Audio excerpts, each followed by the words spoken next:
I can't remember the exact time I first met Joseph. I know I was in 7th grade, he was in 8th grade, I think. And that was about the time we both played drums. We were on the drum line together, and that's just it from there. And then he would always come over to the house, hang out. If you were hanging out with Joseph, it was constantly laughing. He was always a jokester, hardly ever serious. I mean, even if he wasn't cracking jokes, somehow we were all laughing for some odd reason. Most of it was mainly pointed towards our friend Tyrell, so sorry, Tyrell. He was always very caring. I know many times, not just me personally, but, even me personally, if I had a hard time, I mean, even just earlier on Facebook today, I came across something where he told me, "I always have your back." There's one story that I will always remember about Joseph, and I can't remember who exactly was there. I'm pretty sure Daniela was there. I know for sure Tyrell was there. It was me and Joseph, and Nate was there too, my brother. We were all at my house. It was late at night, and we were sitting around the table, and my mom already put Joey to bed, which Joey was like, I don't know, like 4 at that age, or even younger. And he was upstairs sleeping, so my mom said to be super duper quiet. And so for some odd reason, we were just, when somebody tells you to be quiet, it's just 10 times harder to try not to laugh, and laughing just becomes so much harder not to do. So we're already giggling as it is and trying to hold in this laugh, and then for some odd reason, I don't know how we got on the subject of, sorry again Tyrell, of Tyrell's pinkies not going straight. And so I would always remember how Joseph would lay his hand on the table, but instead of laying his hand flat, he would tease Tyrell and bend his pinky. And so that was a funny story. And so all of us were laughing, trying not to make so much noise, but eventually we made too much noise.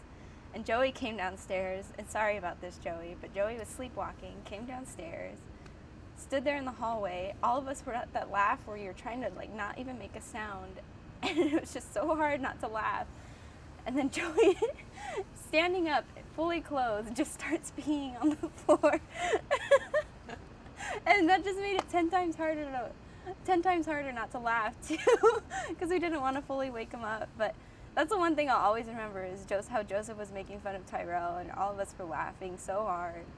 And there was another story too that my mom actually loves to tell, and we would stay up summer nights, we would stay up so late, and we always had this little table and set of chairs out front, and we would just sit out front all night just talking. It was a bunch of us. It was my mom, me, Joseph, Tyrell again, my friend Jimmy at the time. All of us were sitting out there, and we were just talking, and time, none of us were keeping track of time. And then all of a sudden, one person pointed out, what is that? What's that in the sky? What's glowing? Come to find out, it's the sun. We stayed up all night, up until the morning, until 5 o'clock in the morning. My mom and I had to sneak back inside. Everybody had to run back home, but it was just those nights that I always remember, when he was just there hanging out, talking. If you ever texted him, or if you ever messaged him on Facebook or whatever, you will always know that his favorite smiley face, his favorite emoticon or whatever was, I think it was a Q, so it looked like a hat, and then the equal sign, and then the parentheses, so it looked like a smiley face wearing a hat. And that was the only one he ever used whenever he put a smiley face. Never put one without a hat. If there's one thing I can tell Kaydence, it would be, I hope you find a man just like your father. I'm okay. He was such a sweet, sweet guy to any girl he knew, whether it was as a friend like me, or to, I know I've never met Angie, but I'm super excited to meet her, because she was one lucky girl that had somebody like Joseph.